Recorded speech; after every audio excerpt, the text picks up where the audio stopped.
Hello hello guys. Guys, मेरा नाम फरहान खान। मेरा नाम है उस्मान खान। उम्मीद करते हैं आप खैरियत से होंगे, खुशबाश होंगे, ठीक है। और मतलब जो है भारत जो है अमन चाहता है, अमन और शांति देश चाहता है। आग लगाने की कोशिश कर रहे हाँ, हैं। जंगबंदी मतलब करना चाहता है। मतलब भारत चाहता है कि जंगबंदी हो, ठीक है। और और वीडियो को ज्यादा लंबा नहीं करते। इसी के साथ शुरू करते हैं वीडियो। Let's start play. और ये भारत का पक्ष रहा है कि संवाद का रास्ता तय किया जाए, राजनयिक माध्यम का रास्ता तय किया जाए, ताकि जल्द से जल्द ये संघर्ष को विराम पे लाया जाए। हम लोगों ने ये भी मतलब कहा है कि हम जंगबंदी सभी हो, देशों से मतलब ये जो है ना, हमारी आह्वान है अमन शांति कि करना है संयम सब। बरतें और संयम संघर्ष बरतें। को आगे बढ़ने से रोका जाए। एक तरफ ईरान, इजराइल, अमेरिका के बीच युद्ध जारी है और दूसरी तरफ भारत ईरान को लेकर अपनी स्थिति साफ कर चुका है। भारत का कहना है कि ये वक्त युद्ध का नहीं है, जरूरत है कि तमाम पक्ष इस पूरे मामले में खुद को रोके, संयम बरते, बातचीत की मेज पर आए।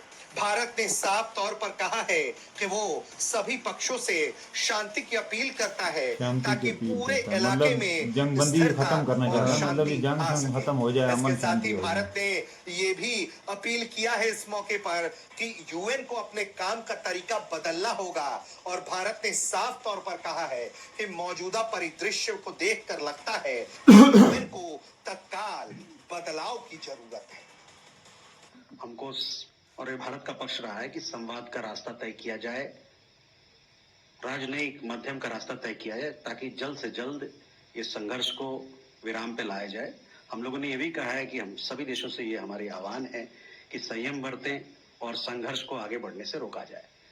जहां तक अपने संयुक्त राष्ट्र की बात की, वहां के सुधार की बात की, आपको पता है कि पिछले कई एक दशकों में ये हमारा पक्ष रहा है भारत का कि जल्द से जल्द संयुक्त राष्ट्र का सुधार हो।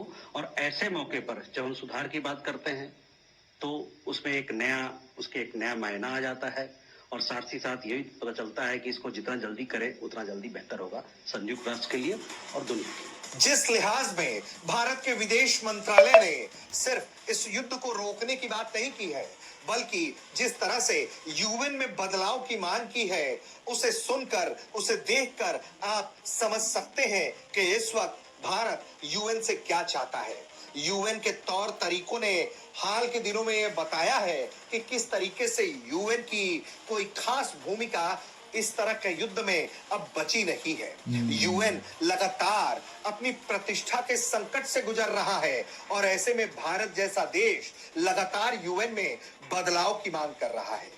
वीटो ये पावर कुछ इंसानियत देशों को होती है भाई। देकर शांति से बैठा यूएन अब आने वाले दिनों में इस तरह से ही अगर काम करेगा तो यूएन के लिए कई तरह की मुश्किलों का सामना करना होगा, क्योंकि अमेरिका हो या चीन हो, ऐसी शक्तियां लगातार यूएन का माखौल ही उड़ाती रही हैं।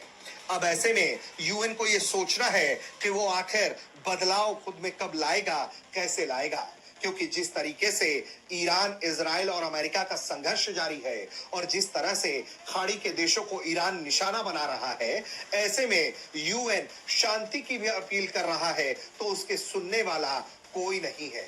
सवाल यही है यूनाइटेड कि स्टेट आखिर मतलब जो है यूएन की यूएन। प्रासंगिकता आज के वक्त में क्या रह गई है। यही वजह है कि भारत भी लगातार यूएन में बदलाव की मांग कर रहा है। Bureau report, Bharat. So guys, यही बात है इंडिया और कंट्री में, यही फर्क है। मतलब वो अमन शांति चाहते हैं, मतलब वो हाँ। चाह रहे हैं कि मतलब जंगबंदी हो। और कंट्री चाहते हैं कि बस मसाइले फेंके जाएं। ठीक है, बाकी आप वीडियो कैसी लगी आपको, ठीक है, लाइक कमेंट और सब्सक्राइब सब्सक्राइब करिए। करें। अल्लाह अल्लाह हाफिज़। हाफिज़।